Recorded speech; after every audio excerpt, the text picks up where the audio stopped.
어머니는 저희한테 물려줄 재산도 없잖아요. 아들은 어머니의 칠순날 허름한 금강산 뷔페에서 49,900원짜리 스카프를 집어 던지며 소리쳤습니다. 하지만 자신의 장모의 칠순엔 5성급 호텔에서 1억 5천만 원짜리 차를 선물했죠. 그 모습을 본 박순애는 조용히 결심했습니다. 아들이 자신을 모욕했던 바로 그 5성급 호텔에서 가장 완벽한 복수로 지옥 같은 나를 되돌려주기로 말이죠. 지금부터 그들이 물려줄 재산도 없다고 무시했던 어머니의 진짜 이야기가 지금부터 시작됩니다. 오늘도 사연 끝까지 함께 해주세요. 시장 골목 깊숙한 곳, 금강산 뷔페라는 낡은 간판이 12월의 찬바람에 위태롭게 흔들리고 있었습니다. 오늘은 박순애의 칠순, 인생에서 손꼽히는 큰 잔칫날이었어요. 하지만 정작 주인공인 순애는 분홍색 한복 치맛자락을 붙잡고 뷔페 입구에서 발만 동동 구르고 있었죠. 뷔페 안쪽에서는 동네 지인들이 어색하게 앉아 빈 접시만 만지작거리고 있었습니다. 뷔페 직원이 슬그머니 눈치를 주며 다가왔어요. 어머님, 저기 20분이나 지났는데 계속 이렇게 기다리실 건가요? 음식 다 식습니다. 아드님 언제 오실지도 모르고요. 아이고, 미안해요. 우리 아들이 강남에서 제일 잘 나가는 성형외과 의사예요. 워낙 바빠서 그래요. 금방 올 거예요, 금방. 순애가 애써 목소리를 높였지만 초조한 손은 한복 옷고름만 세게 비틀고 있었습니다. 그렇게 약속 시간을 40분이 훌쩍 넘겼을 때였습니다. 요란한 경적 소리와 함께 번쩍거리는 검은색 외제 차 한 대가 뷔페 앞 좁은 골목을 떡하니 막아섰죠. 운전석에서 내린 아들 김정훈과 며느리 최지수는 마치 약속이라도 한 듯 얼굴을 잔뜩 찌푸리고 있었습니다. 어머니, 아이고, 죄송합니다. 병원에 VIP 손님이 갑자기 오는 바람에. 정훈이 영혼 없는 목소리로 변명했지만 눈은 이미 뷔페의 촌스러운 간판을 훑으며 한숨을 내쉬고 있었어요. 며느리 최지수는 차에서 내리자마자 명품 핸드백으로 코를 팍 막아버렸습니다. 어머, 여보, 잠깐만. 이게 무슨 냄새야? 음식물 쓰레기 냄새 아니야? 아, 인터넷 보고 예약한 건데 사진보다 훨씬 구리네. 지수가 바닥에 오물이라도 묻을세라 발을 동동 구르며 노골적으로 혐오감을 드러냈습니다. 순애의 얼굴이 그 자리에서 하얗게 질려버렸죠. 지수야, 그게 무슨 소리야. 얼른 들어가자. 안에 손님들 다 기다리셔. 아, 어머님, 저희 그냥 가면 안 돼요? 여기 예약도 해드리고 돈도 다 내드렸잖아요. 순애가 거의 울다시피 사정하며 두 사람을 끌고 뷔페 안으로 들어갔습니다. 기다리던 지인들이 억지 웃음을 지으며 어색하게 박수를 쳤어요. 아이고, 순애. 자식분들이 드디어 오셨네. 저분이 강남 의사 선생님이신가 봐. 훤칠하다. 하지만 정훈과 지수는 지인들의 인사는 쳐다보지도 않고 자리에 앉자마자 가방에서 소독용 물티슈를 한 뭉텅이 꺼내 들었습니다. 어머, 어머. 세상에. 이 테이블 좀 봐. 끈적끈적해. 여보, 기다려. 내가 의자 닦아줄게. 지수는 물티슈로 테이블과 의자를 박박 문지르기 시작했습니다. 그것도 모자라 따로 챙겨온 고급 생수병을 따서 수저와 물컵을 씻어내기까지 했죠. 지인들의 표정이 순식간에 굳어졌습니다. 저게 뭔 짓이래? 강남 사모님은 다르다더니 유난도 저런 유난이 없네. 웅성거리는 소리가 들리자 순애가 황급히 변명했어요.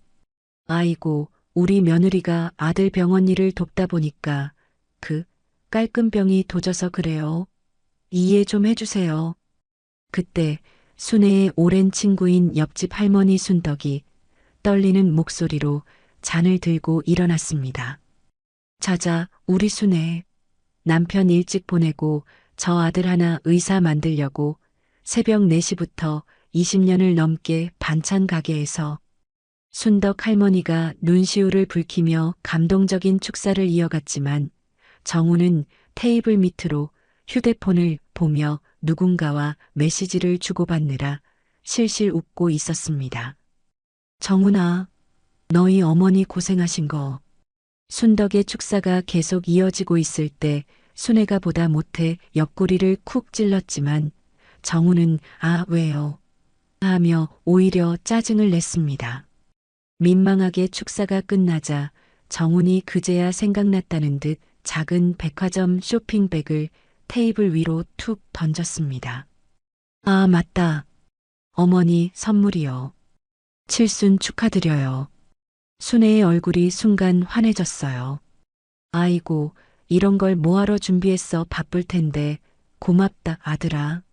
설레는 마음으로 포장을 뜯은 순애의 손이 공중에서 그대로 멈췄습니다. 눈이 시린 형광빛 주황색 스카프.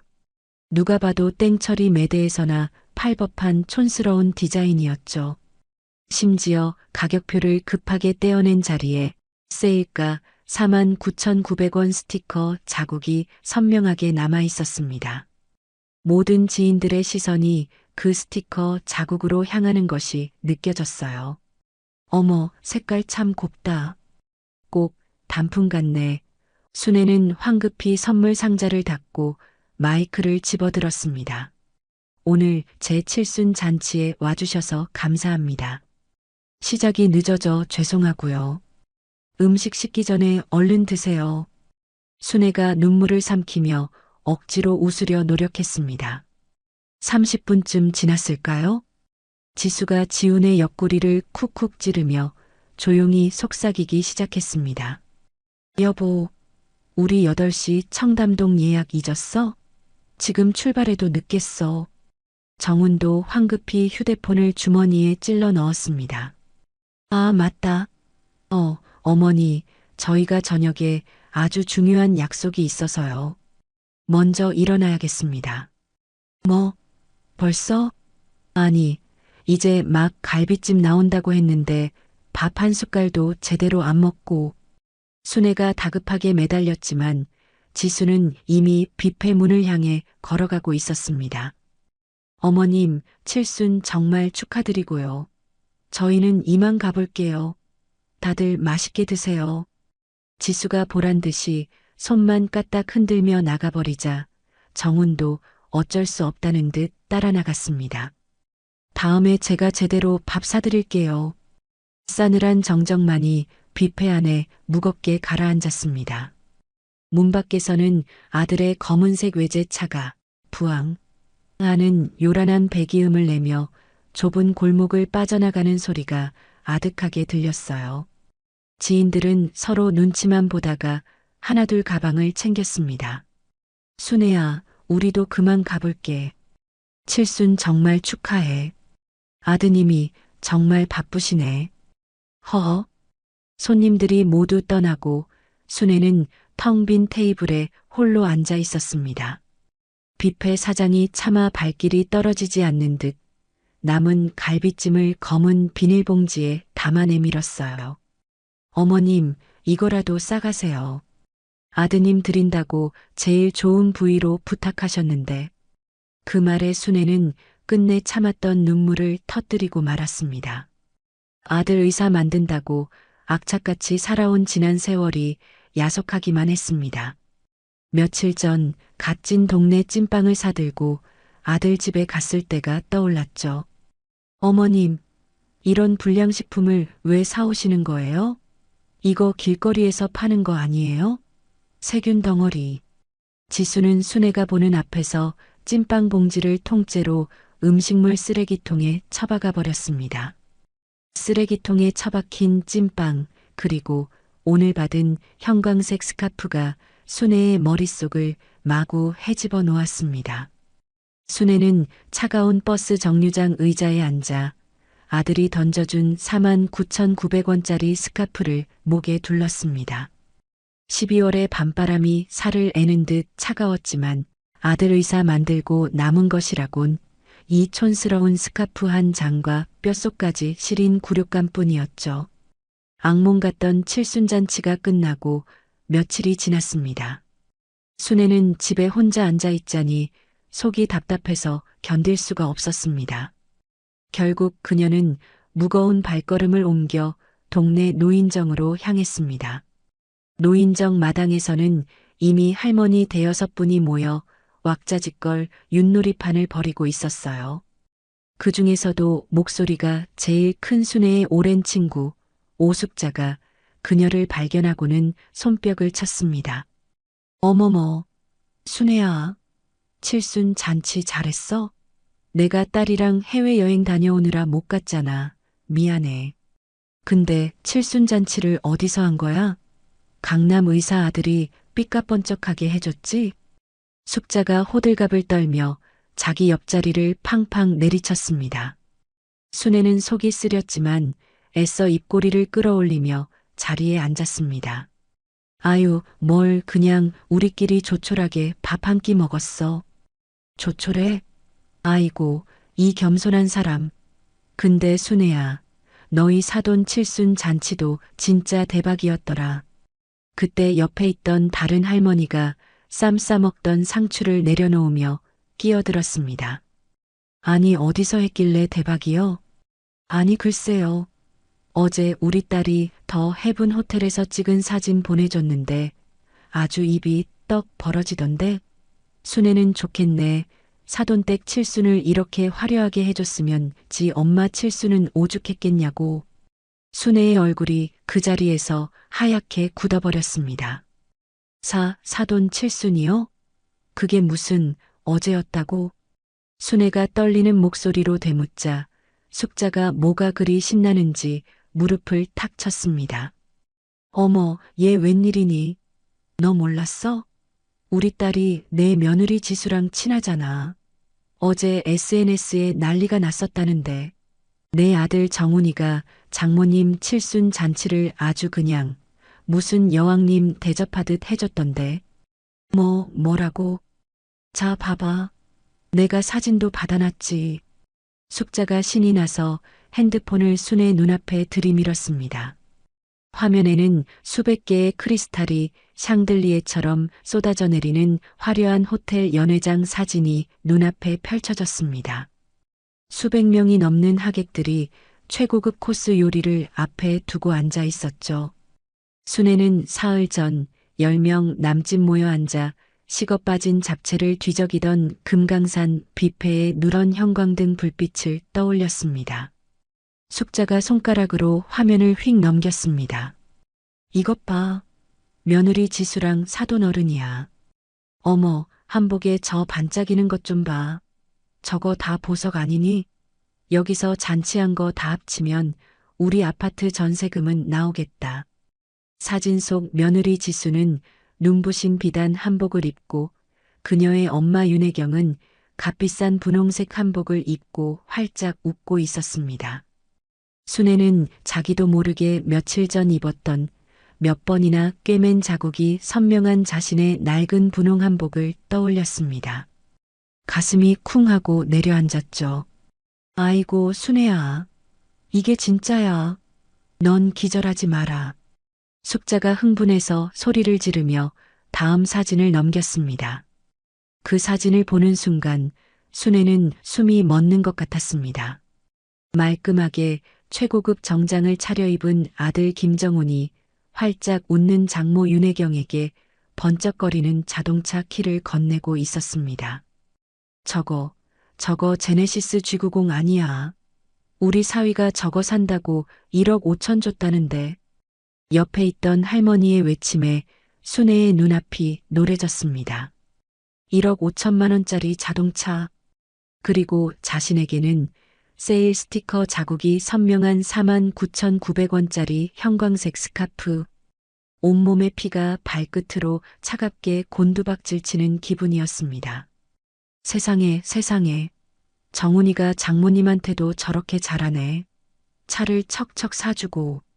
우리 딸도 정훈이 같은 남자를 만나야 되는데. 그러게. 순애야, 넌 정말 아들 농사 잘 지었어. 근데 넌 뭘 받은 거야? 장모가 차를 받았으면 넌 아파트라도 받은 거야? 비수처럼 날아와 꽂히는 아들에 대한 칭찬 소리에 순애는 귀를 막고 싶었습니다. 그때 숙자가 고개를 갸웃거리며 물었습니다. 근데 순애야, 표정이 왜 그래? 어디 아파? 모든 할머니의 시선이 순애의 얼굴로 한꺼번에 쏠렸습니다. 자신은 동네 허름한 금강산 뷔페에서 49,900원짜리 스카프를 선물로 받았다는 말을 차마 할 수 없었죠. 순애는 입술을 피가 나도록 깨물며 황급히 웃어 보였습니다. 아, 내가 감기가 좀 걸려서 몸이 좀 안 좋네. 아이고, 그랬구나. 집에 들어가서 쉬어. 요즘 독감도 유행이라던데. 순애는 더 이상 단 1초도 그 자리에 앉아 있을 수가 없었습니다. 그래, 그래. 나 먼저 갈게. 집에 가스불을 올려놓은 것 같네. 다음에 봐. 순애는 비틀거리며 도망치듯 노인정을 빠져나왔습니다. 등 뒤로 할머니들의 감탄사가 또렷하게 들려왔습니다. 1억 5천이라니 나도 저런 사위 한번 가져봤으면 소원이 없겠다. 찬바람이 뺨을 세차게 때렸지만 순애는 아무것도 느낄 수 없었습니다. 자신의 초라한 칠순 잔칫날 갈비찜도 나오기 전에 도망치듯 떠났던 아들 부부. 장모를 위해 1억 5천만 원짜리 차를 선물하며 세상에서 가장 행복하게 웃고 있던 아들의 모습. 자신은 그들에게 완벽하게 부끄러운 짐이었고 사돈댁은 남들에게 자랑하고 싶은 빛나는 존재였던 겁니다. 가로수에 기댄 순애의 눈에서 뜨거운 눈물이 쉴 새 없이 쏟아져 내렸습니다. 사돈의 칠순잔치가 안겨준 충격과 배신감. 그 뜨거운 눈물이 채 마르기도 전에 박순애의 빌라에 더 혹독한 시련이 닥쳤습니다. 12월의 칼바람이 기승을 부리던 그날 밤 펑하는 굉음과 함께 20년도 더 된 낡은 보일러가 완전히 터져버린 겁니다. 집안은 순식간에 얼음장으로 변해버렸습니다. 순애는 이불을 3겹이나 뒤집었었지만 새벽에는 뼛속까지 파고드는 한기의 턱이 덜덜 떨렸어요. 떨리는 손으로 아들 김정훈에게 급히 전화를 걸었습니다. 정훈아, 나다. 보일러가 터졌어.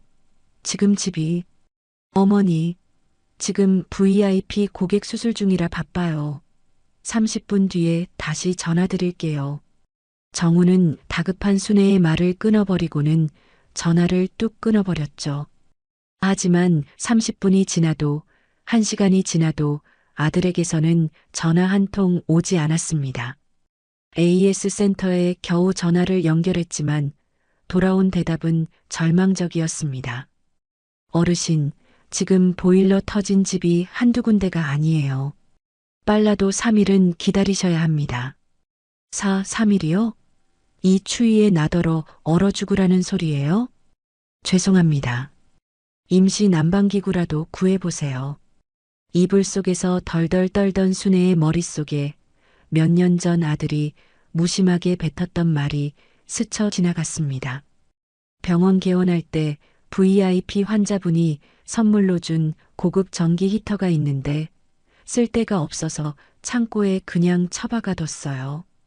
필요하시면 말씀하세요. 그래, 그거라도 가져와야 내가 살지. 순애는 겹겹이 옷을 껴입고 버스에 올라타 강남으로 향했습니다. 아들의 정훈 에스테틱 의원이 있는 번쩍거리는 통유리 빌딩. 로비에 들어서자마자 대리석 바닥의 냉기가 순애의 낡은 운동화를 뚫고 올라왔습니다.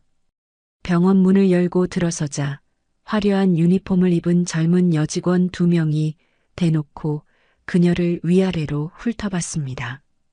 얼룩 묻은 패딩 점퍼에 시장에서 산 털모자. 그들의 눈빛은 마치 길거리에서 구걸하는 거지를 보는 듯 노골적인 경멸로 가득 차 있었죠. 저기요, 뭐하러 오셨어요? 예약 안 하셨으면 상담 안 되는데. 20대 초반으로 보이는 직원이 껌을 짝짝 씹으며 턱짓으로 물었습니다. 아니, 나는 김정훈 원장님 좀 만나러. 원장님이요? 지금 VIP 고객 상담 중이라 안 돼요. 예약 잡고 다시 오세요. 다른 직원은 거울을 보며 화장을 고칠 뿐 순애에게는 눈길조차 주지 않았습니다.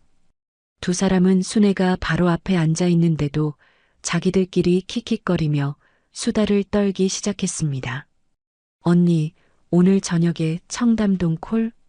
콜? 원장님이 오늘 3억짜리 수술단에서 기분 좋다고 법인카드로 쏘신대. 순애는 피가 거꾸로 솟는 기분이었습니다. 10분이 지나도 아무도 자신을 상대해주지 않자 순애는 자리에서 벌떡 일어났습니다. 떨리는 목소리였지만 분명하게 말했습니다. 저기, 내가 김정훈 원장, 어머니예요. 순간 로비의 시끄럽던 음악 소리마저 멎은 듯 했습니다. 직원들의 얼굴이 하얗게 질리며 서로 눈빛을 교환했죠. 네, 어머님이시라고요? 한 직원이 허둥지둥 내선 전화를 돌렸고 1분도 채 되지 않아 VIP 상담실 문이 벌컥 열렸습니다. 정훈이 사색이 된 얼굴로 뛰쳐나왔습니다. 어머니. 정훈은 다른 VIP 고객들이 쳐다보는 것도 아랑곳하지 않고 순애의 팔을 우악스럽게 잡아챘습니다. 그녀를 병원 구석에 좁고 어두운 상담실로 거의 밀어넣다시피 끌고 들어갔죠. 문이 쾅 하고 닫히자마자 정훈이 억눌린 목소리로 분노를 터뜨렸습니다. 어머니, 도대체 여기까지 무슨 일이세요? 그것도 이런 차림으로. 직원들 다 보는 데서 어머니라고 하시면 어떡해요? 병원 이미지 뭐가 되냐고요? 그 말을 듣는 순간 순애의 머릿속이 하얗게 변했습니다. 창피하다. 내 아들이, 내가 평생을 바쳐 키운 내 아들이 나를 창피해하고 있었습니다. 칠순 잔치의 굴욕, 사돈의 1억 5천만 원짜리 자동차, 그리고 방금 겪은 직원들의 노골적인 멸시, 모든 것이 한꺼번에 폭발했습니다. 순애는 히터를 달라는 말도 잊은 채 꽁꽁 얼어붙은 손바닥으로 아들의 등을 있는 힘껏 내리쳤습니다. 짝! 아! 어머니, 지금 뭐 하시는 거예요? 난생 처음 어머니에게 등을 맞은 김정훈이 충격과 분노에 휩싸여 소리를 질렀습니다. 어머니, 지금 저 때리신 거예요? 제가 도대체 뭘 잘못했는데요? 이놈아, 이 나쁜 놈아, 내가 널 어떻게 키웠는데. 새벽 4시부터 찬물에 손 담가 반찬 만들고 내 의대 등록금 모자라서 그깟 전세금까지 빼서 사글세로 옮겼는데.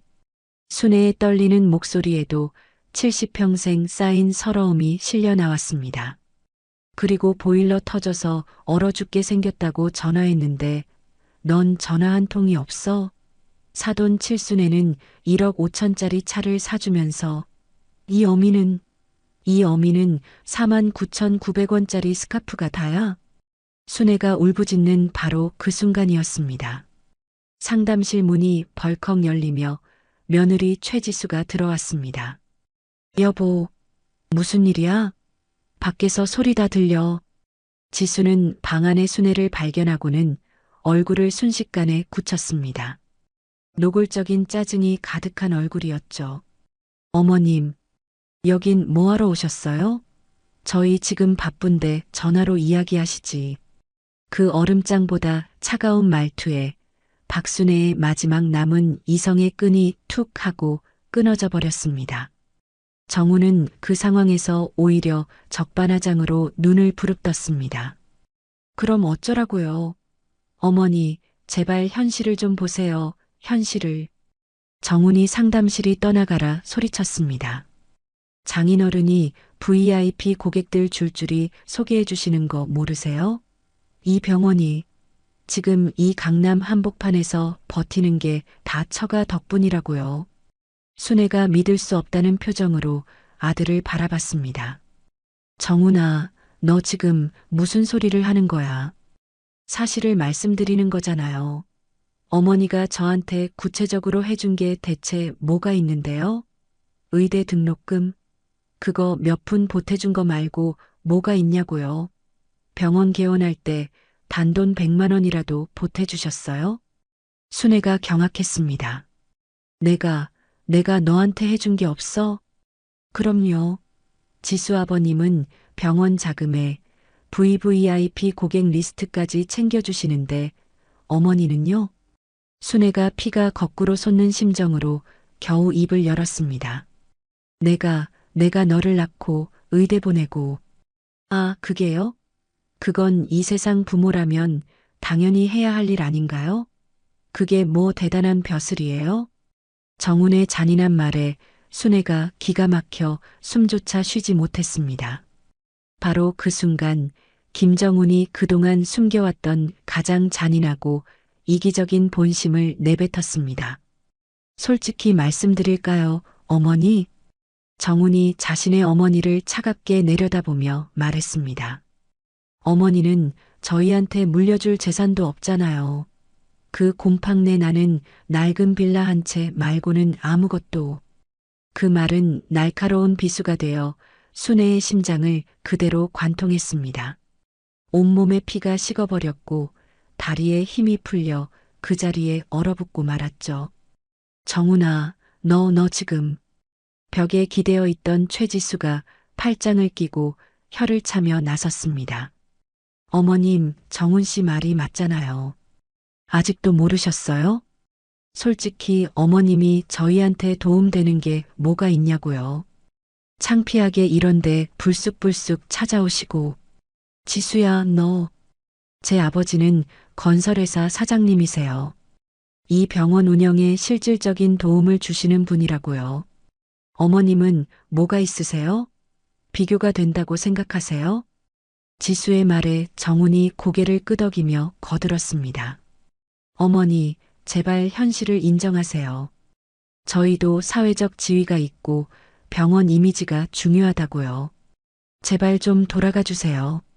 순애는 돈과 지위 앞에서 괴물처럼 변해버린 아들과 며느리의 모습을 보며 자신의 70평생이 산산조각 나는 것을 느꼈습니다.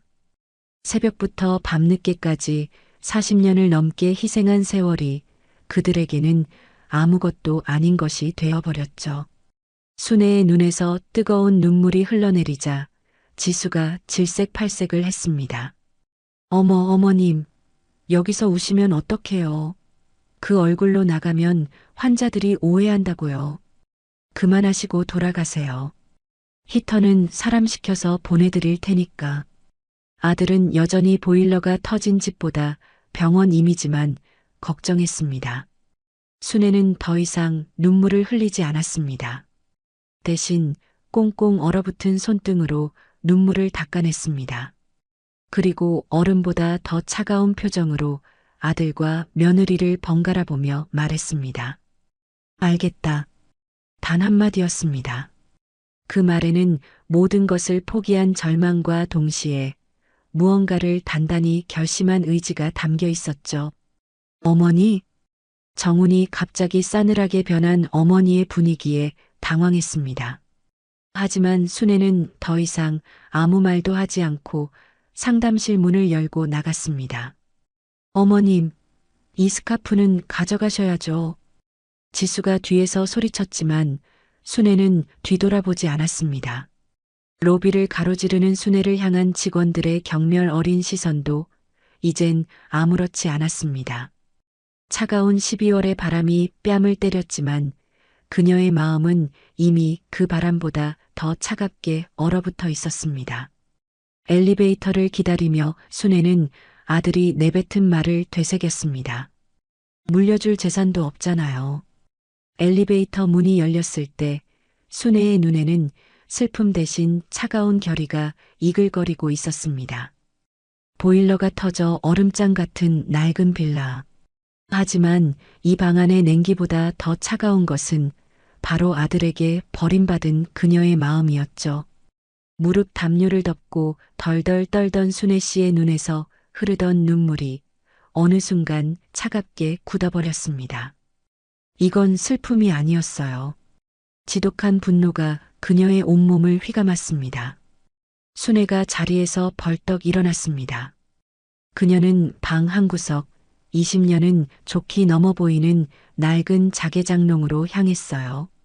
장롱 맨 아래 서랍, 낡은 겨울옷들 밑에 숨겨진 작은 금고를 꺼냈습니다. 익숙하게 비밀번호를 누르자 철컥 소리와 함께 금고 문이 열렸죠. 그 안에는 낡아빠진 폴더폰 하나가 들어 있었습니다. 그 폰을 보는 순간 수십 년 전 남편의 마지막 모습이 스쳐 지나갔습니다. 종합병원 VIP 병실, 유성홀딩스의 김승현 회장이 산소호흡기에 의지해 가쁜 숨을 몰아쉬고 있었죠. 순애야. 남편이 떨리는 손으로 순애 씨의 손을 꽉 잡았습니다. 여보, 말하지 마세요. 제발, 기운 빠져요. 순애 씨가 울며 말렸지만 김 회장은 고개를 저었습니다. 아니, 들어줘. 내가 저 어리석은 아들놈을 시험해 보려고 유성홀딩스의 모든 것을 당신 이름으로 돌려놓았어.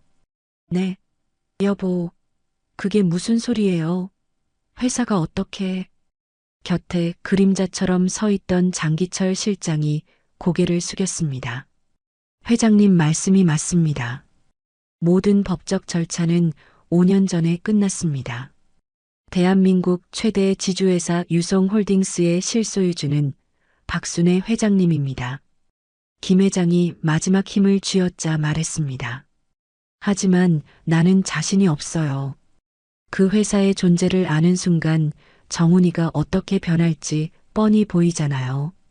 그냥 당신은 평범한 어머니로 저놈이 돈의 노예가 되지 않는지 똑똑히 지켜봐주면 돼. 회사 운영은 믿을 수 있는 장 실장이 할 거니까. 하지만 만약 저놈이 돈에 눈이 멀어 당신을 헌신짝처럼 버린다면 김 회장의 눈이 차갑게 빛났습니다. 그땐 당신이 직접 그놈을 심판해도 좋아. 그날 이후로 장 실장은 성실히 유성홀딩스를 운영했습니다. 아들이 날이 갈수록 돈에만 집착하는 속물로 변해가는 모습을 바라보며 순애는 다시 회장직으로 돌아갈 마음을 접을 수밖에 없었습니다. 그럼에도 아들을 위해 그녀가 아끼지 않은 것은 의대 학비였습니다. 가난한 척하는 자신의 연극 때문에 꿈을 이루려는 아들이 진로를 포기하는 일만큼은 원치 않았기 때문이었죠. 정훈을 그렇게 길러냈지만 아들은 여전히 채워지지 않는 욕망에 사로잡혀 서서히 자신을 무너뜨리고 있었습니다. 그렇게 지난 과거의 기억에서 돌아온 순애의 눈빛은 완전히 달라져 있었습니다. 그녀는 10년 만에 처음으로 유성홀딩스 비상연락망이라고 적힌 폰의 전원을 켰습니다. 전화번호부에는 장기철 실장 단 하나의 이름만 저장되어 있었죠. 순애 씨가 떨림 없는 손으로 통화 버튼을 눌렀습니다. 신호음이 한 번도 울리기 전에 저편에서 중후한 목소리가 들려왔습니다. 회장님, 장기철입니다. 10년 만입니다. 장 실장님, 나예요. 순애 씨의 목소리는 얼음장처럼 차가웠습니다. 회장님, 드디어 때가 된 것입니까? 그래. 남편의 유언, 그 지긋지긋한 연극은 오늘부로 끝났어요. 전화기 너머로 장 실장이 숨을 들이마시는 소리가 들렸습니다. 회장님, 명령만 내려주십시오. 유성홀딩스의 모든 것이 회장님의 손끝에서 대기하고 있었습니다. 순애 씨가 냉골 바닥을 쳐다보며 첫 번째 명령을 내렸습니다. 첫째, 내 며느리 친정, 동규건설이라고 있습니다. 최동규 사장 말입니까? 그래요. 그 인간들이 수년간 서민들 피 빨아먹으며 저지른 비리, 탈세, 불법 하도급, 모조리 조사해 주세요. 뉴스 헤드라인으로 장식할 거예요. 알겠습니다. 즉시 법무팀과 감사팀 가동하겠습니다. 둘째, 순애의 눈에 사돈의 호화로운 칠순 잔치 사진이 떠올랐습니다. 더 헤븐 호텔. 네, 며칠 전 며느님 친정 칠순 잔치가 그 호텔에서 열린 걸로 알고 있습니다. 살 수 있는지 알아봐줘요. 장 실장이 잠시 놀란 듯 했지만 곧바로 대답했습니다. 알겠습니다. 즉시 인수팀 소집하겠습니다. 마침 코로나 유동성 위기로 매물로 나와 있습니다. 일주일 안에 끝내겠습니다. 순애가 전화를 끊으려 하자 장 실장이 조심스럽게 물었습니다. 회장님, 혹시 아드님과 며느님께는? 순애가 차갑게 대답했습니다. 이대로 두었다간 더 망가질게 뻔해요. 알겠습니다, 회장님. 전화가 끊기자마자 대한민국 재계 1위 유송홀딩스 본사 50층 컨트롤 타워가 붉은 비상등으로 번쩍였습니다. 자정이 넘은 시간이었지만 30분 만에 법무팀장과 전략기획인수팀장이 장기철 실장 앞에 모였습니다. 회장님의 직접 지시입니다. 플랜 B를 가동합니다. 장 실장이 화이트보드에 동규건설과 더 해븐이라고 적었습니다. 그들은 밤새 순애의 지시에 따라 조사를 시작했습니다. 같은 시각 순애의 낡고 차가운 빌라방. 순애 씨는 낡은 폴더폰을 다시 금고에 넣고 닫았습니다. 물려줄 재산도 없잖아요. 아들의 그 잔인한 목소리가 다시 들려왔지만 이젠 더 이상 가슴이 아프지 않았습니다. 대신 차가운 미소가 그녀의 입가에 번졌죠. 그래, 정훈아. 지수야. 너희가 그토록 원하던 재산이 어떤 건지 이제부터 똑똑히 보여주마. 차가운 방안, 그녀의 눈은 더 이상 슬픔에 젖어 있지 않았습니다. 순애가 내린 얼음장 같은 심판의 명령이 떨어진 바로 그 순간 유송홀딩스 본사 50층의 컨트롤 타워는 거대한 전쟁 기계처럼 움직이기 시작했습니다. 새벽 5시 법무팀과 감사팀은 이미 밤샘 작업을 마치고 최종 보고서를 올렸죠. 책상 위에는 동규건설이 수년간 저질러온 온갖 비리 증거들이 산더미처럼 쌓여 있었습니다. 차장님, 최종 자료입니다. 동규건설 탈세 규모만 총 340억 원입니다. 법무팀 차장이 두꺼운 파일을 넘기며 보고했습니다. 거기에 불법 하도급을 통한 중간 마진 착취가 120억, 정관계 로비 자금으로 뿌린 비자금이 80억. 법무팀장이 혀를 찼습니다. 이 정도면 회사가 무너지는 게 아니라 그냥 가루가 되어 사라지겠군요. 그렇습니다. 건설업 특성상 내일 아침 당장 현금 흐름이 막히면 연쇄부도입니다. 새벽 6시 정각. 모든 증거 자료는 익명의 제보라는 이름으로 국세청 특별조사국과 검찰 반부패 수사부에 동시에 전달되었습니다. USB와 하드카피 자료가 담긴 2개의 봉투가 정확한 경로를 통해 수사기관 책상 위에 올라갔죠. 오전 9시 국세청장이 긴급회의를 소집했습니다. 어젯밤 접수된 제보 자료 봤습니까? 증거가 이토록 명확하고 구체적일 수가 없어요. 이건 단순 탈세가 아닙니다. 오늘 오후 2시 즉시 압수수색 들어갑니다. 동시에 검찰 반부패 수사부에서도 난리가 났습니다. 수십 명의 정치인과 공무원이 연루된 대형 비리입니다. 국세청과 공조에서 오늘 당장 모조리 털어버리겠습니다. 오후 2시 동규건설 본사 빌딩 앞. 요란한 사이렌 소리와 함께 검찰과 국세청 차량 10여 대가 빌딩 입구를 완전히 가로막았습니다. 수십 명의 수사관이 압수수색 박스를 들고 로비로 쏟아져 들어왔죠. 동규건설 압수수색 영장입니다. 모두 자리에서 일어나 손 떼세요. 로비에 있던 직원들이 갑작스러운 상황에 비명을 질렀습니다. 뭐예요? 지금 사장님께 연락드려.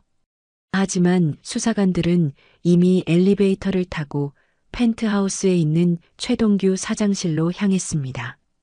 그 시각 최동규는 최고급 사장실에서 골프채를 들고 퍼팅 연습을 하며 콧노래를 부르고 있었습니다.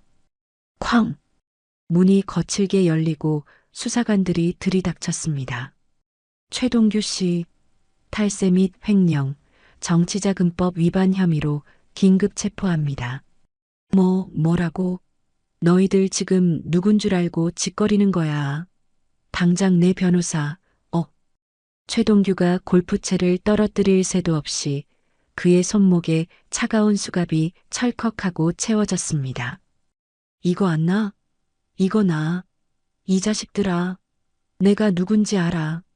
최동규는 그대로 질질 끌려나갔고 동시에 회사 전체가 이잡듯 뒤져지기 시작했습니다. 하지만 이 모든 사실을 까맣게 모르는 단 한 사람, 최지수는 바로 그 시각 강남의 최고급 브런치 카페에서 친구들과 샴페인을 터뜨리며 깔깔거리고 있었죠. 지수야, 너희 어머님 칠순 파티 사진 SNS에서 봤어. 더 헤븐 호텔? 진짜 대박이더라. 완전 상류층 라이프야. 지수가 우아하게 머리를 쓸어넘기며 웃었습니다. 어머, 봤어? 우리 엄마가 워낙 격조 있으시잖아. 호텔도 근사했지만 우리 정훈 씨가 1억 5천짜리 차 선물해 준 게 하이라이트였지. 호호. 그녀가 방금 찍은 샴페인 잔 사진을 SNS에 올리며 중얼거렸습니다. 상류층의 여유로운 브런치. 행복해. 바로 그때였습니다. 따르르르릉. 지수의 어머니 윤혜경에게서 전화가 걸려왔습니다. 여보세요, 엄마. 나 지금 친구들이랑 브런치. 지수야, 큰일 났어. 내 아빠가 잡혀갔어. 전화기 너머로 윤혜경의 찢어지는 듯한 비명이 들려왔습니다. 지수의 얼굴이 하얗게 굳었습니다. 뭐? 엄마, 그게 무슨 소리야? 아빠가 왜 잡혀가? 나도 몰라. 검찰이랑 국세청에서 때로 몰려와서 수갑 채워서 끌고 갔어. 집이랑 회사 싹 다 뒤지고 있어. 어떡해, 지수야. 우리 이제 어떡해. 지수의 손에서 들고 있던 샴페인 잔이 쨍그랑 하는 요란한 소리를 내며 바닥에 떨어져 박살났습니다. 지수가 떨리는 손으로 급하게 인터넷 뉴스를 검색했습니다. 1초 만에 화면 전체가 속보로 도배되었습니다. 속보 동규건설 최동규 대표 긴급 체포 340억 원대 역대급 탈세 혐의. 속보 동규건설 본사 및 자택 전면 압수수색, 정관계 로비 의혹까지. 이게 뭐야, 말도 안 돼. 카페에 있던 친구들도 지수의 핸드폰 화면을 보고 수군거리기 시작했습니다. 어머, 지수야, 이거 내 아버지 회사. 방금까지 SNS에 자랑하더니 웬일이니. 지수는 창피함도 있고 허둥지둥 김정훈에게 전화를 걸었습니다.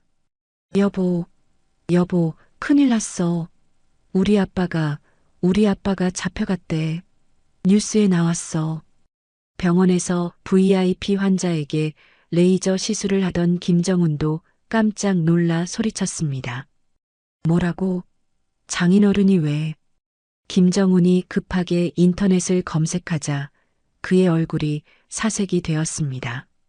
병원 운영 자금부터 VVIP 고객 명단까지 자신의 성공을 뒷받침해 주던 가장 든든한 기둥은 바로 처가의 재력이었습니다. 그런데 그 기둥이 단 몇 시간 만에 뿌리째 뽑혀나가기 시작한 겁니다. 그날 저녁 동규건설의 모든 은행 계좌가 동결되었습니다. 전국 10여 개 건설 현장이 일제히 중단되었고 하청업체들의 비명이 빗발쳤죠. 최지수는 황급히 SNS에 올렸던 칠순 파티 사진들을 모두 삭제했지만 이미 늦었습니다. 지인들 사이에서는 그녀 집안의 몰락 소식이 빛의 속도로 퍼져나가고 있었으니까요. 며느리 집안인 동규건설이 340억 원대 탈세 혐의로 공중분해되던 바로 그 시각. 박순애의 또 다른 복수극, 더 헤븐 호텔 인수 작전이 동시에 진행되고 있었습니다. 유성홀딩스 본사 인수팀 회의실에는 호텔 관련 자료들이 산더미처럼 쌓여 있었죠. 팀장님, 더 헤븐 호텔의 소유주 블루벨 개발의 재무 상태 분석 완료되었습니다. 어떻습니까? 예상보다 훨씬 심각합니다. 코로나 직격탄을 맞고 현금 흐름이 완전히 끊겼습니다. 부채 규모만 총 680억 원입니다. 인수팀장이 보고서를 넘기며 혀를 찼습니다. 이미 제1금융권에서는 450억 원어치 채권을 부실채권으로 분류, 매각을 검토 중입니다. 회의실 문이 열리고 장기철 실장이 들어왔습니다. 실장님, 타이밍이 기가 막힙니다. 블루벨 개발이 파산 직전이라 저희가 부실채권을 싹쓸이해버리면 호텔은 그냥 넘어옵니다. 장 실장이 만족스러운 미소를 지었습니다. 좋습니다. 즉시 제1금융권 부실채권 부서 전부 접촉하십시오. 유송의 자금력을 보여줄 때입니다. 다음 날 유송홀딩스의 막대한 현금이 시중은행권으로 흘러들어갔습니다. 신한, 우리 하나은행이 보유하고 있던 450억 원의 부실채권은 단 하루 만에 유송홀딩스의 소유가 되었죠. 실장님, 부실채권 매입 완료. 유송홀딩스가 블루벨 개발의 최대 채권자가 되었습니다. 즉시 법원에 강제 경매 신청하십시오. 싹을 잘라버려야죠. 그로부터 한 달 뒤, 더 헤븐 호텔의 공개 경매가 열렸습니다. 경매장에는 여러 투자자가 모였지만 유송홀딩스의 상대는 되지 못했습니다. 더 헤븐 호텔, 시작가 300억 원, 400억, 450억. 경쟁이 치열해지자 뒤에 앉아있던 장기철 실장이 조용히 손을 들었습니다. 500억. 한 번에 50억을 올린 호가에 경매장이 순간 조용해졌죠. 510억? 다른 업체가 마지막 발악을 했지만 장 실장은 여유롭게 다시 손을 들었습니다. 600억? 그 순간 경매장의 모든 경쟁자가 망치로 맞은 듯 입을 다물었습니다. 600억? 60억? 낙찰. 유송홀딩스에 최종 낙찰되었습니다. 경매가 끝난 직후 호텔의 소유권 등기부등본에는 유송홀딩스 회장 박순애의 이름이 공식적으로 새겨졌습니다. 사돈 윤혜경이 1억 5천만 원짜리 자동차를 선물 받으며 그토록 화려하게 자랑했던 바로 그 호텔이 이제 박순애의 손아귀에 들어온 것입니다. 장기철 실장은 모든 절차를 완료한 후 박순애에게 전화를 걸었습니다. 회장님, 호텔 인수가 완료되었습니다. 수고했어요, 장 실장님. 이제 심판의 무대는 마련되었습니다. 바로 다음 단계를 진행하겠습니다. 장기철은 전화를 끊고 정훈 에스테틱 의원 관련 서류처를 들고 비서실을 불렀습니다. 강 차장, 지금 당장 자산관리부 팀장 연결하세요. 그리고는 정훈 에스테틱의 주소가 적힌 서류를 내려다보며 읊조렸습니다. 강남구 1234번지 10년 전 돌아가신 김 회장님께서 투자 면목으로 매입해 두신 그 퍼스트 에셋 빌딩이군. 지금 이 건물 명의도 박순애 회장님 명의야. 장기철의 입가에 차가운 미소가 번졌습니다. 그는 이미 아들 김정훈의 모든 신상을 파악하고 있었고 그가 어머니 소유의 건물에서 버젓이 병원을 운영 중이라는 사실도 알고 있었습니다. 잠시 후 자산관리부 팀장이 다급하게 연결되었습니다. 실장님, 1234번지 빌딩 거는 보고서 올릴 필요 없습니다. 내가 직접 확인하죠. 7층 임차인 김정훈. 현황이 어떻습니까?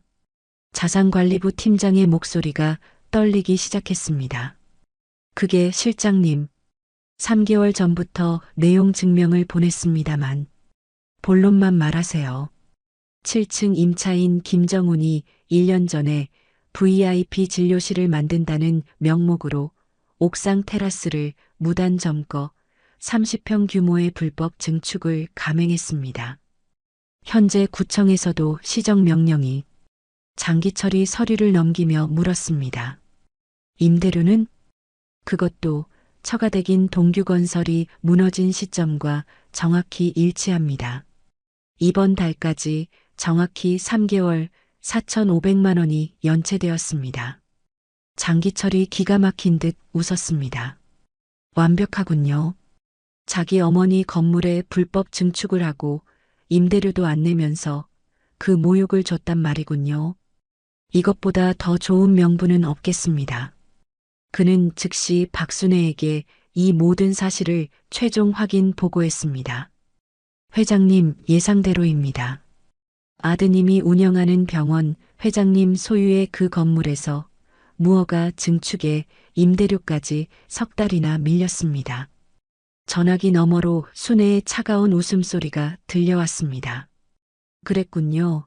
내 건물에서 나를 물려줄 재산도 없는 늙은이라고 멸시했던 거로군요. 어떻게 처리하시겠습니까? 당장 명도 소송을 진행하고 강제 집행을. 아니요, 장 실장님. 순애가 그의 말을 끊었습니다. 아주 특별한 초대장을 준비해 주세요. 그들을 우리가 새로 인수한 호텔로 초대해야겠습니다. 호텔로 말입니까? 네. 더 헤븐 호텔 스위트룸이요. 그들이 그토록 자랑하던 바로 그곳에서 모든 진실을 알려줄 시간이네요. 장기철 실장이 순애의 의도를 완벽히 이해했습니다. 알겠습니다. 어떤 명목으로 초대할까요? 건물 계약 위반 건으로 긴급 협의가 필요하다고 하세요. 유송홀딩스 자산관리부 명의로 아주 엄중한 공식 문서를 발송해 주세요. 네, 회장님. 바로 준비하겠습니다. 다음 날 오후 3시 처가의 몰락으로 몇 달 동안 패닉에 빠져 있던 김정훈의 병원으로 붉은 인장이 찍힌 유송홀딩스의 공식 통지서 한 장이 날아들었습니다. 정훈 에스테틱 의원 리셉션 데스크에 등기우편 배달원이 묵직한 서류 봉투를 들고 나타났죠. 김정훈 원장님 앞으로 온 내용 증명 우편입니다. 본인 서명이 꼭 필요합니다. 마침 VIP 환자에게 온갖 비싼 리프팅 시술을 끝내고 나온 정훈이 땀을 닦으며 펜을 받아들었습니다.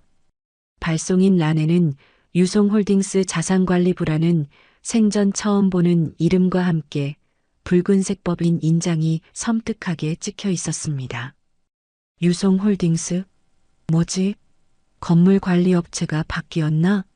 정훈이 별 생각 없이 봉투를 뜯는 순간 그 자리에 얼어붙고 말았습니다. 그것은 단순한 통지서가 아니었습니다. 임대차 계약 중대 위반 사항 통보 및 즉각 퇴거 논의를 위한 긴급 소환장. 뭐라고? 소환장? 정훈의 얼굴이 그 자리에서 흙빛으로 변해버렸습니다. 통지서를 자세히 읽어보니 그 내용은 더욱 충격적이었습니다. 임차인 김정훈 중대 위반 사항, 무허가 불법 증축, VIP실 확장, 30평 초과, 임대료 3개월분 연체, 총 4,500만 원, 상기 위반 사항에 대한 원상복구 및 연체료 전액 일시 상환을 요구하며 불이행 시 즉각 퇴거 및 막대한 손해배상을 청구할 예정임. 정훈의 손이 종이장처럼 덜덜 떨리기 시작했습니다. 하지만 그를 진짜 공포에 몰아넣은 것은 마지막 문구였죠. 긴급 협의 소환. 장소 더 헤븐 호텔 로열 스위트룸. 일시 내일 오후 7시. 불참시 본 통보를 최종 고지로 간주. 일방적 계약 해지 및 즉각적인 법적 조치에 착수함. 더 헤븐 호텔? 스위트룸? 아니, 건물주가 왜 호텔에서 만나자는 거야? 정훈이 당황하며 병원 관리사무소에 전화를 걸었습니다. 여보세요. 우리 병원 이 건물 건물주가 누구예요? 당장. 아, 원장님. 잠깐만요. 유송홀딩스로 되어 있네요. 전화를 끊자마자 정우는 떨리는 손으로 유송홀딩스를 검색했습니다. 화면에 나타난 기업 정보에 정우는 눈앞이 노래지는 것을 느꼈죠. 자, 자산 규모 5조 원, 대한민국 10대 대기업? 자신이 감히 그런 거대 기업의 건물에서 불법 증축을 하고 임대료까지 밀렸다는 사실. 당장 병원에서 쫓겨나 길바닥에 나앉게 생겼다는 공포가 그의 숨통을 조여왔습니다. 바로 그때였습니다. 병원 문이 부서져라 열리며 최지수가 귀신이라도 본 사람처럼 울부짖으며 뛰어들어왔습니다. 여보, 끝났어. 우리 이제 다 끝났다고. 지수야, 너 지금 무슨 일이야? 우리 아버지 구속 연장됐어. 회사 자산 600억 싹 다 동결되고 우리 집, 강남에 있는 우리 집까지 압류 딱지 붙었단 말이야. 지수가 핸드폰을 흔들며 울부짖었습니다. 인터넷 뉴스는 온통 동규건설의 몰락과 최동규 일가에 대한 후속 기사로 도배되어 있었죠. 이런 젠장, 어떻게 모든 게 한꺼번에. 정훈이 머리를 감싸 쥐고 주저앉았을 때 지수가 그의 손에 들린 통지서를 발견했습니다. 여보, 그건 또 뭐예요? 유송, 홀딩스에서 온 거야. 우리 병원 건물이 그 사람들 거래. 지수가 통지서를 빼앗아 읽더니 숨도 못 쉴 듯이 얼굴이 새하얗게 변했습니다. 유송, 홀딩스? 여보, 우리 아버지 회사, 그렇게 만든 곳이. 두 사람의 머릿속에 지독한 공포감이 번개처럼 내리꽂혔습니다. 처가의 몰락과 자신의 병원 위기가 같은 날, 같은 이름 유송홀딩스에 의해 벌어지고 있다는 끔찍한 사실을요. 여보, 이거 우연이 아니야. 그 사람들이 우리 아빠를 그렇게 만들고 이제 우리 차례야. 지수가 공포에 질려 떨었습니다. 어떻게? 정말 어떻게? 그 무서운 회장이 대체 누군데 왜 우리를 더 해븐 호텔로 부르는 거야? 거긴 우리 엄마 칠순 잔치했던 곳인데. 모르겠어. 하지만 가야 해. 안 가면 우린 정말 끝장이야. 가서 빌어야 해. 모든 용서를 빌어야 한다고.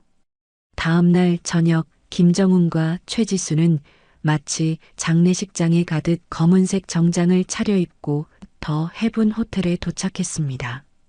불과 몇 달 전 1억 5천만 원짜리 차를 선물하며 세상 모든 것을 가진 듯 의기양양했던 바로 그 장소였죠. 여보, 여기가 우리 엄마 칠순 파티했던. 조용히 해, 시끄럽게 굴지 말라고. 호텔 로비에 들어서자 검은 정장을 입은 거구의 보안 요원 2명이 그들을 막아섰습니다. 김정훈 씨, 최지수 씨 맞으십니까? 유송홀딩스 보안팀입니다. 네, 맞습니다. 보안 요원들의 표정은 쇠사슬처럼 차갑고 무서웠습니다. 회장님을 뵙기 전 보안 절차가 있습니다.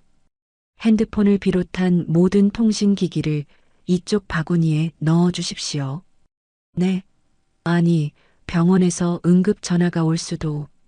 정훈이 약한 목소리로 저항했지만 보안 요원의 눈빛은 얼음장 같았습니다. 회장님 지시입니다. 거부하시면 미팅은 즉시 취소되며 내일 아침부로 병원은 강제 집행됩니다. 두 사람은 사형 선고를 받은 죄인처럼 순순히 핸드폰을 내놓았습니다. 외부와의 모든 연락이 차단된 채 그들은 펜트하우스로 향하는 전용 엘리베이터에 올라탔습니다. 엘리베이터가 50층을 향해 올라가는 동안 그 숨막히는 정적 속에서 지수가 울먹이며 속삭였습니다. 여보, 나 너무 무서워. 그 회장이 우리를 아예 죽이려는 건 아닐까? 쉿! 무슨 소리야? 그냥 무조건 잘못했다고 빌자. 살려달라고 빌자. 그것밖에 없어. 띵!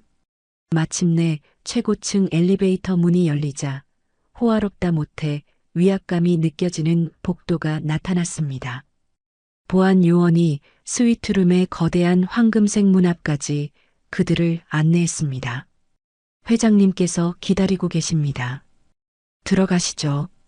정훈이 떨리는 손으로 문을 열려고 하자 지수가 공포에 질려 그의 팔을 꽉 붙잡았습니다. 여보, 정말 무서워. 나도 무서워. 하지만 어쩔 수 없어.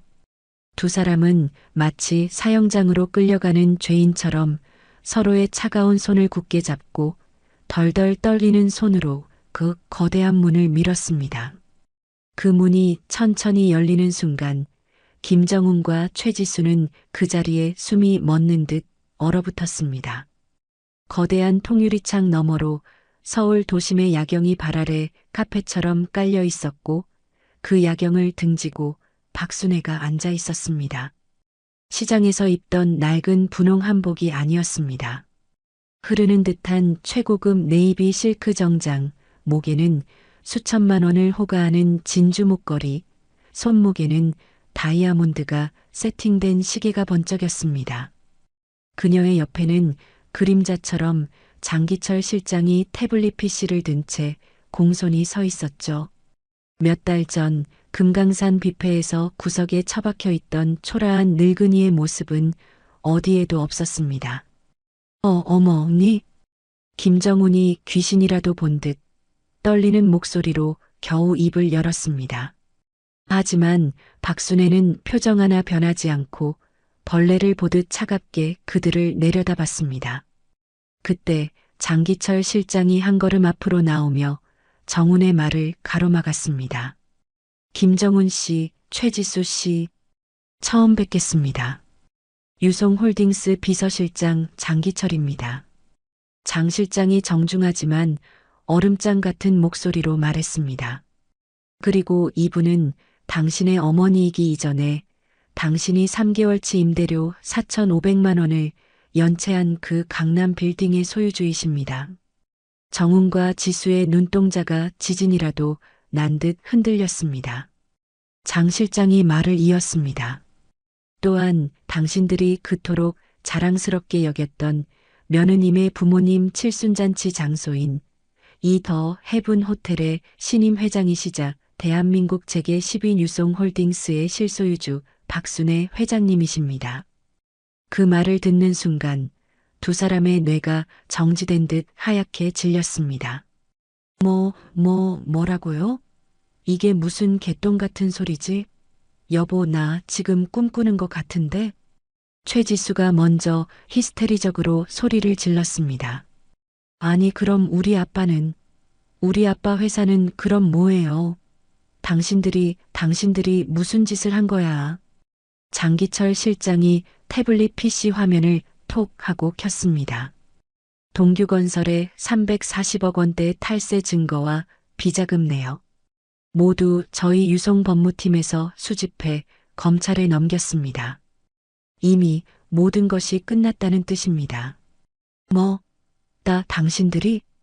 그제야 김정훈은 모든 것을 깨달았습니다. 처가의 몰락, 자신의 병원을 옥죄어 오던 압박, 그리고 이 지옥 같은 소환까지. 이 모든 것이 자신이 물려줄 재산도 없다고 경멸했던 어머니의 손바닥 안에서 벌어진 일이었습니다. 어머니, 설명 좀 해보세요. 이게 다 뭐예요? 김정훈의 다리에서 힘이 풀썩하고 빠져버렸습니다. 그는 그 자리에 쿵소리가 나게 무릎을 꿇고 펜트하우스의 값비싼 대리석 바닥에 이마를 박았습니다. 어머니, 아니 어쨌든 지금 이게 다 사실이란 말이죠. 그럼 저 좀 제발 살려주세요. 네. 김정훈이 바닥에 이마를 찌우며 짐승처럼 울부짖었습니다. 최지수도 그제야 상황 파악이 됐죠. 그녀 역시 허둥지둥 정훈의 옆에 무릎을 꿇고 빌기 시작했습니다. 어머님, 제발 우리 아버지 감옥에서 빼주세요. 시키는 건 뭐든지 다 할게요. 두 사람의 처절한 애원이 펜트하우스를 울렸지만 박순애는 꿈쩍도 하지 않았습니다. 그녀가 천천히 자리에서 일어나 바닥에 엎드려 벌벌 떠는 아들에게 다가갔습니다. 비싼 구두 굽소리가 또각, 또각 심판의 발소리처럼 울렸죠. 순애가 김정훈의 턱을 손으로 거칠게 잡아들어 올렸습니다. 눈물 콧물로 범벅이 된 아들의 일그러진 얼굴. 순애가 그 얼굴을 차갑게 내려다보며 얼음 같은 목소리로 나지막이 물었습니다. 네가 그토록 무시했던 물려줄 재산이라는 게 바로 이런 거였다, 아들아. 그 한마디에 김정훈은 완전히 무너져 내렸습니다. 어머니, 20년 넘게 새벽 4시에 일어나 찬물에 손 담가 반찬 팔아번 돈으로 너를 이 자리까지 의사로 키워놨더니 이 어미한테 물려줄 재산이 없다고 했지? 아니에요, 어머니, 그건. 이게 다 너에게 물려줄 재산이었는데 참 안타깝구나. 김정훈은 더 이상 아무런 대답도 하지 못했습니다. 순애가 장기철 실장을 돌아보며 차가운 명령을 내렸습니다. 장 실장, 저들에 대한 모든 법적 조치를 지금 즉시 단 하나도 빼놓지 말고 시행하세요. 네, 회장님. 그리고 내 건물에서 당장 끌어내세요. 장기철 실장이 즉시 인터콤을 눌렀습니다. 보안팀, 스위트룸으로 전원 올라오십시오. 1분도 되지 않아 거구의 보안 요원 4명이 펜트하우스로 들이닥쳤습니다. 저 2사람을 호텔 밖으로 정중하게 내보내세요. 김정훈과 최지수가 패닉 상태에 빠졌습니다. 어머니, 안 돼요. 제발, 한 번만. 어머님, 정말 죄송해요. 다시는 안 그럴게요. 제발 용서해 주세요.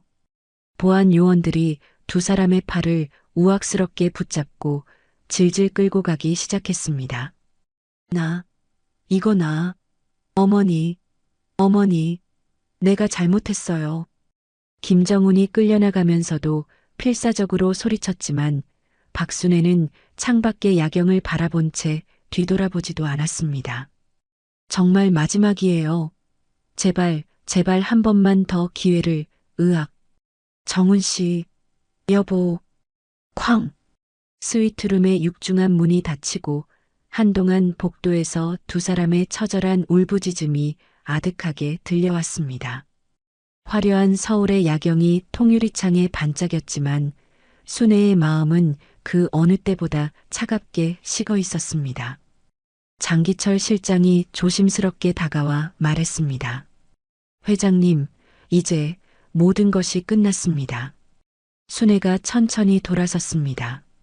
아니요, 장 실장님. 그녀의 눈에는 어머니의 슬픔 따위는 남아있지 않았습니다. 오직 유송홀딩스 회장의 차가운 결의만이 이글거렸죠. 이제 시작이에요. 진짜 심판은 지금부터입니다. 펜트하우스에서 순애가 내뱉은 그 차가운 한마디, 진짜 심판은 지금부터입니다. 그 말은 결코 빈말이 아니었습니다. 지옥의 문턱에서 짐짝처럼 쫓겨난 바로 다음 날 오전 9시 김정훈의 정훈 에스테틱 의원의 유송홀딩스 법무팀과 강제집행관들이 들이닥쳤습니다. 김정훈 씨, 임대차 계약 해지 및 즉시 퇴거 명령입니다. 법원 집행영장입니다. 강제집행관이 서류를 내밀자 정훈이 절규했습니다. 자, 잠깐만요. 지금 환자들이 수술 예약이 잡혀 있다고요. 하지만 병원의 값비싼 의료기기들에는 이미 붉은색 압류 딱지가 착착 붙고 있었습니다. 법무팀 변호사가 차갑게 통보했습니다. VIP실 불법 증축에 대한 원상복구 비용 및 손해배상 청구 소송 12억 원입니다. 이미 접수됐습니다. 12억이요? 12억? 그런 돈이 내가 지금 어디 있어요? 그건 귀하가 알아서 할 문제입니다. 모두 드러내세요. 정훈은 그 자리에서 모든 것을 잃었습니다.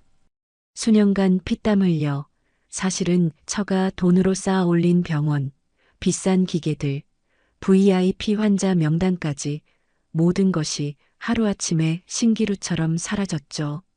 하지만 재앙은 이제 시작이었습니다. 일주일 후 의료인 협회에서 차가운 통보가 날아왔습니다. 김정훈 의사, 불법 의료시설 운영 및 의료법 위반 혐의로 면허 6개월 정지 처분에 처합니다. 뭐라고요? 면허 정지. 정훈이 전화기를 떨어뜨리며 그 자리에 주저앉았습니다. 같은 시각 최지수는 압류당한 친정 집 앞에서 빚쟁이들에게 머리채를 잡히고 있었습니다. 최지수 씨, 당신 아버지 보증선 돈 15억, 당신이 갚아야 할 거 아니야. 전 몰라요. 아빠가 한 짓이잖아요. 이거 나요. 가족이면 연대 책임이야. 이 여자 핸드백부터 빼서. 그날 저녁 정훈이 임시로 숨어든 허름한 고시원 방. 문을 걷어차듯 열고 들어온 지수의 손에는 이혼 서류가 들려 있었습니다. 여보, 아니, 김정훈 씨. 이거 도장 찍어. 지수야, 이게 무슨 짓이야? 이혼? 지수가 경멸이 가득한 눈으로 그를 쏘아봤습니다. 그래, 이혼. 더 이상 의사 면허도 잘리고 12억 빚더미에 앉은 놈이랑 같이 살 이유 없잖아. 안 그래? 당신이 이제 나한테 뭘 해줄 수 있는데? 지수가 이혼 서류를 정훈의 얼굴에 집어던졌습니다. 어머님한테 빌든 말든 그건 당신 알아서 해. 우린 이제 남남이야. 야, 너 이리 안 와. 정훈이 매달렸지만 쾅 하는 소리와 함께 문은 굳게 닫혔습니다. 모든 것을 잃은 정훈은 마지막 지푸라기라도 잡는 심정으로 어머니의 호텔 앞에 찾아갔습니다.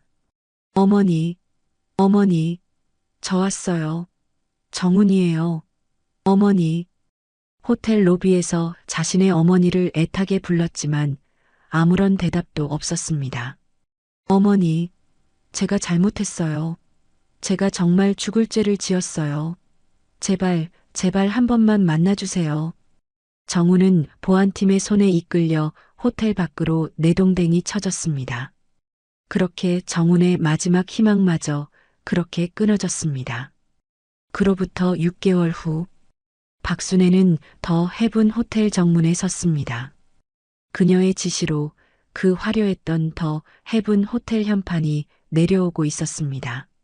그리고 그 자리에는 우송재단이라는 새로운 현판이 걸렸죠. 남편 김승현 회장의 호를 딴 이름이었습니다. 회장님, 모든 준비가 완료되었습니다. 장기철 실장이 보고했습니다. 호텔 건물 전체를 재단에 출연하는 서류와 노인 복지시설 허가까지 모두 마쳤습니다. 순애가 따뜻하게 웃으며 말했습니다. 고생하셨어요. 장 실장님. 아니, 이제 장 이사장님이라고 불러야겠네요. 과분한 자리입니다, 회장님. 장기철, 아니 장 이사장이 고개를 숙였습니다. 며칠 후 우송재단의 성대한 출범식이 열렸습니다. 그 5성급 호텔은 이제 자식들에게 버림받고 홀로 지내는 노인들을 위한 무료 요양원과 복지센터로 다시 태어났죠. 출범식에는 순애의 오랜 동네 친구들이 귀빈으로 참석했습니다. 옆집 순덕 할머니가 첫 번째 입주자가 되었습니다. 순덕 언니, 이제 춥고 외롭게 혼자 지내지 마세요. 제가 있잖아요. 순애가 순덕 할머니의 손을 따뜻하게 잡았습니다. 순애야, 이게 꿈이냐 생시냐. 네가 이렇게 훌륭한 일을 해낼 줄이야. 저도 외로웠어요, 언니. 이제 우리 여기서 다 같이 행복하게 살아요. 순애의 눈에 따뜻한 눈물이 맺혔습니다. 같은 시각 정훈에게 이혼 서류를 던지고 고시원을 나온 최지수. 하지만 그녀를 기다리는 것은 냉혹한 현실뿐입니다. 아버지 회사 피해자들이 그녀를 연대 보증인으로 고소했고 그녀 명의의 모든 재산이 압류되었습니다. 한때 강남 브런치 카페를 전전하던 그녀가 갈 곳은 결국 구치소에서 나온 어머니 윤혜경이 숨어 지내는 곰팡 내 나는 지하 월세방뿐이었죠. 엄마, 이게 다 그 할망구 때문이야. 박순의 그 여우 같은. 시끄러워. 너 때문에 내 아빠가. 두 모녀가 머리채를 잡고 싸우던 그때 빚쟁이들이 지하방 문을 부수고 들이닥쳤습니다. 찾았다. 최지수. 너 오늘 우리 돈 안 갚으면 여기서 머리카락 다 뽑힐 줄 알아. 지수와 윤혜경은 비명을 지르며 도망칩니다. 결국 지수는 신분증도 없이 식당 주방에서 숨어 일하게 됩니다. 그런데 그 식당이 하필 금강산 뷔페보다 더 허름하고 지저분한 시장통의 순댓국밥집입니다.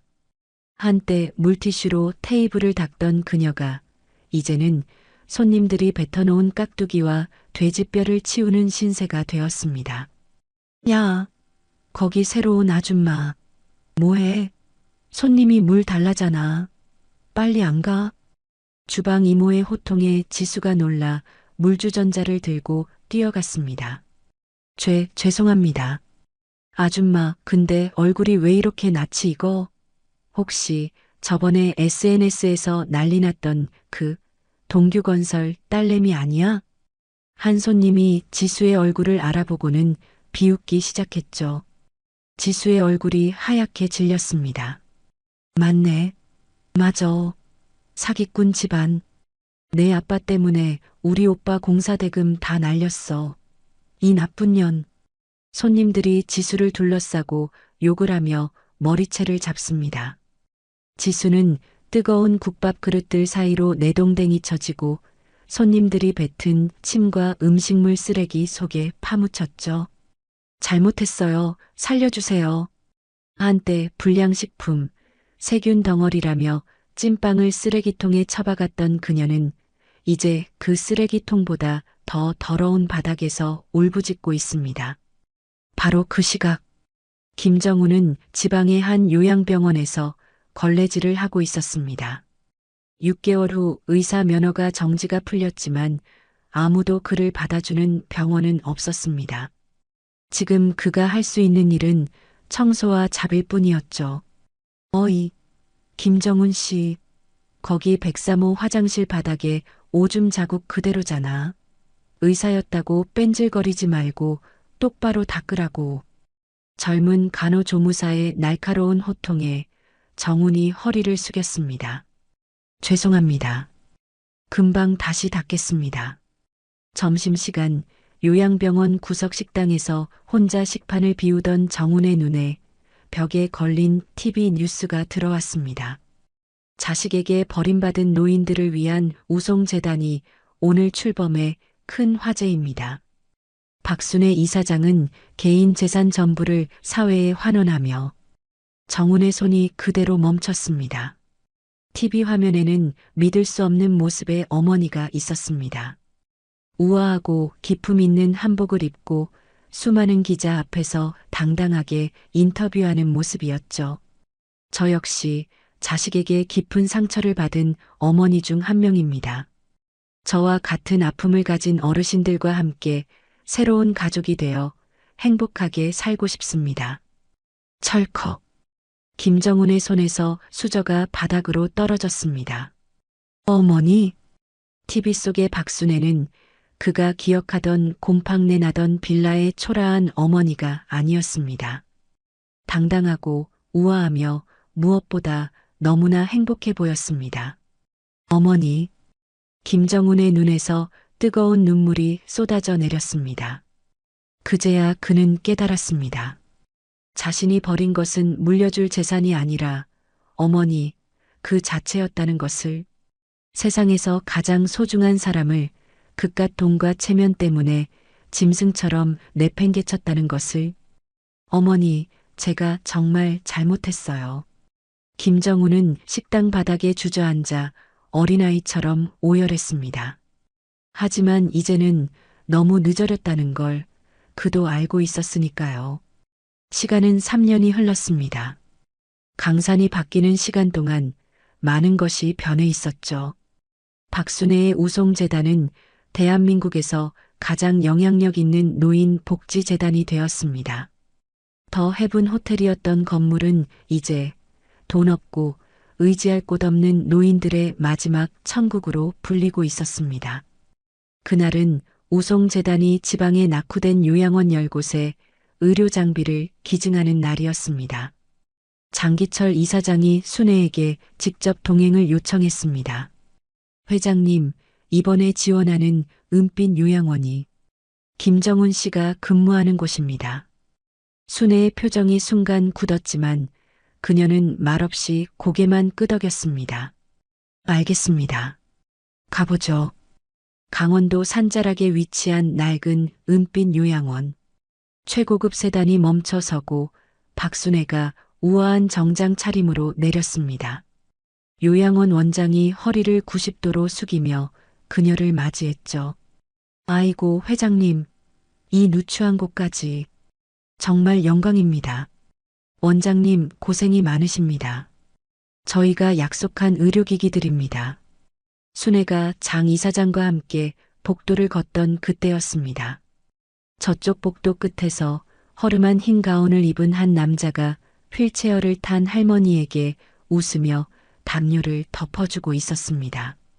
면허 정지가 풀리고 2년이 넘는 시간 동안 그 어떤 병원도 그를 받아주지 않았습니다. 간신히 이 시골 요양원에 일자리를 구한 그는 3년 전과는 완전히 다른 사람이 되어 있었죠. 화려한 강남의 성형외과 의사가 아닌 앙상한 노인들의 손을 잡아주는 시골 의사 김정훈이었습니다. 할머니, 약 드실 시간이에요. 오늘은 혈압이 아주 좋으시네. 아이고, 김 의사 양반. 고마워. 뭐려? 이게 제 일인데요. 정훈이 할머니의 어깨를 주무르다 말고 복도에 선 무리들을 바라봤습니다. 그리고 그 자리에 얼어붙었습니다. 꿈에도 그리던 하지만 감히 다시 볼 수 없을 거라 생각했던 어머니 박순애였습니다. 후두둑. 정훈의 손에서 약병이 바닥으로 떨어졌습니다. 순애 역시 그를 발견했습니다. 3년 만에 마주한 아들의 모습. 값비싼 정장 대신 때가 낀 낡은 가운, 오만함으로 번들거리던 얼굴 대신 깊게 팬 주름과 텅 빈 듯한 눈. 그는 완벽하게 무너져 있었습니다. 정훈은 3년 전처럼 무릎을 꿇거나 울부짖지 않았습니다. 그럴 자격조차 없다는 듯 그는 그저 하얗게 질린 얼굴로 어머니를 바라보며 굳어 있었습니다. 그는 도망치듯 황급히 고개를 숙이고 떨리는 손으로 바닥에 쏟아진 알약들을 줍기 시작했습니다. 그의 눈에서 뜨거운 눈물이 낡은 가운 위로 뚝뚝 떨어졌습니다. 순애는 그 모습을 가만히 지켜보고 있었습니다. 그녀의 얼음 같던 표정이 자신도 모르게 미세하게 흔들렸죠. 그때 휠체어에 앉아있던 할머니가 순애를 올려다보며 말했습니다. 저기 혹시 우리 김 의사 양반 어머니 되시오? 네. 아이고. 우리 김 의사가 매일같이 어머니 사진 보면서 울길래 내가 얼굴을 알지.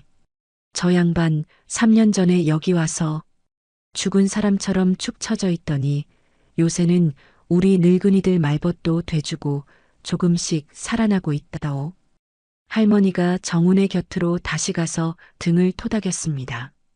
김 의사, 그만 울어. 내 어머니 오셨잖아. 가서 인사드려야지. 정훈은 차마 고개를 들지 못했습니다. 바닥에 쏟아진 알약을 줍는 척하며 그는 목이 메어 한마디도 꺼내지 못했죠. 죄송합니다.